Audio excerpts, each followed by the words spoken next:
Carthage did not fall in a single night. It fell through fire, fear, and the slow collapse of everything that once made it great.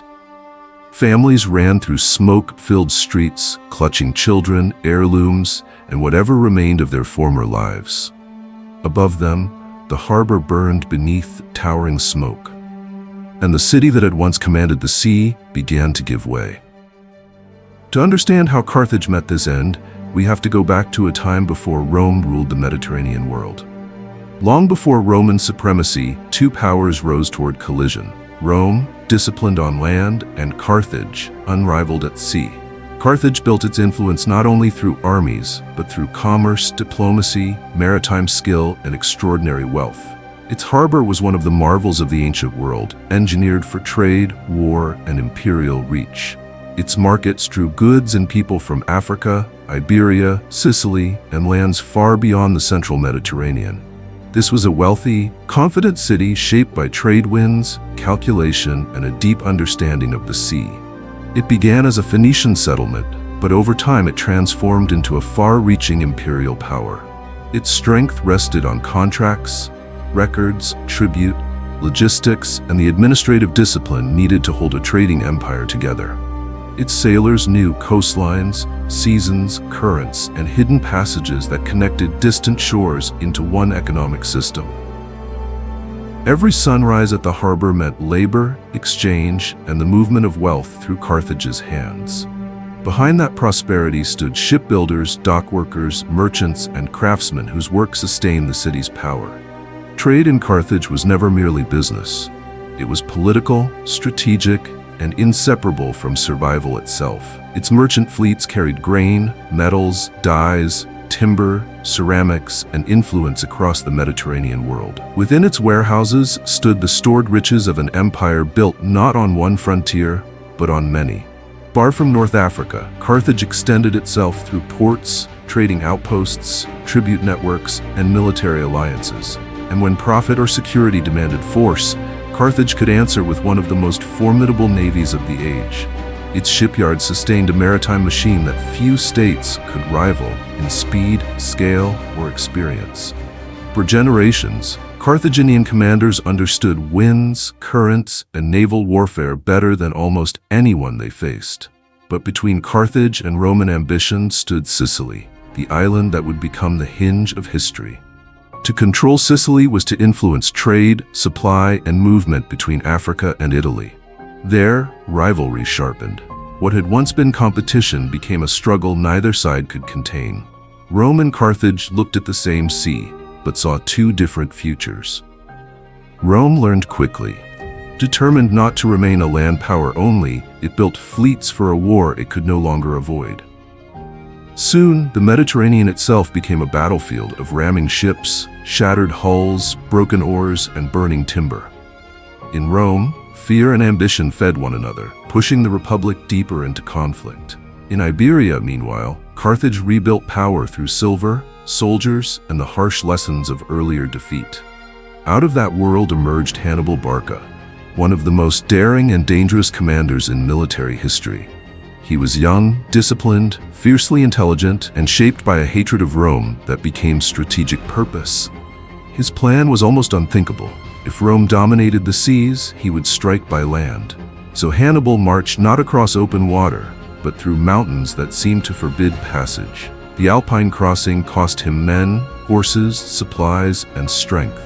But it gave him something greater: surprise. Out of fog, snow, and impossible terrain came an army the Romans had never expected to face in Italy. News of Hannibal's advance raced ahead of him, carrying fear into Roman towns, farms, and political halls. Romans gathered in dread as one defeat was followed by another, and confidence gave way to alarm. Even those far from the battlefield could feel the war drawing inward toward their homes and futures. Hannibal did not merely fight battles. He mastered terrain, timing, deception, and the psychology of his enemies. At places like Lake Trasimene, Roman armies stumbled into disaster, trapped by fog, water, and confusion. At Cannae, Hannibal achieved one of the most devastating encirclements the ancient world had ever seen. Roman strength, discipline, and numbers became useless once the trap had fully closed. When the killing ended, Silence settled over the battlefield, broken only by wind over shields and dust. In Roman homes, grief endured long after the armies had withdrawn. Tokens, memories, and absences remained. Yet Hannibal's army also suffered. His men were exhausted, far from home, and never fully supported by Carthage. War was decided not only by courage in battle, but by money, logistics, politics, and delayed decisions. Rome understood this. It recovered slowly, rebuilt patiently, and turned endurance into strategy. While Hannibal remained in Italy, Rome adapted, reorganized, and refused the surrender many thought inevitable. Meanwhile, long war strained Carthage's economy, its alliances, and the fragile unity of its leadership. Then came Scipio, a Roman commander who understood that victory required moving the war back to Africa. His fleet crossed the sea carrying not just soldiers, but Rome's determination to end the balance of power forever. From the decks of approaching ships, Carthage now saw what others had once seen in fear: invasion coming from the horizon. Hannibal was recalled at last, pulled away from Italy to defend the homeland he had fought for so long. At Zama, the two powers met in the dry dust of North Africa, with the future of the Mediterranean at stake. In that tense stillness before battle, everything narrowed: fear, discipline, calculation, and the weight of history. This time, Rome had learned. Scipio met Hannibal with adaptation, flexibility, and hard-won experience. When the battle ended, Carthage was defeated, not destroyed yet, but broken, watched, and stripped of freedom. Its fleet was cut down, its empire dismantled, and its future placed under Roman control. Carthage endured, but only in diminished form, surviving under pressure and the shadow of its conqueror. In stone porticos and guarded negotiations, its leaders accepted terms written by Roman power. Even then, some in Rome believed Carthage still represented unfinished danger. So suspicion lingered in corridors, speeches, and political memory until fear became policy once again. When Rome returned for the final time, it came not to punish, but to erase. Carthage burned, and with it burned archives, knowledge, stories, records, and a civilization's own voice. What survives now is fragmentary: ash, shattered tablets, broken stone, and the silence left by destruction. Archaeologists can uncover walls and pottery, but not the full life of the city that once stood there. Still, traces remain in trade routes, in ruins, and in the shape of Mediterranean history itself.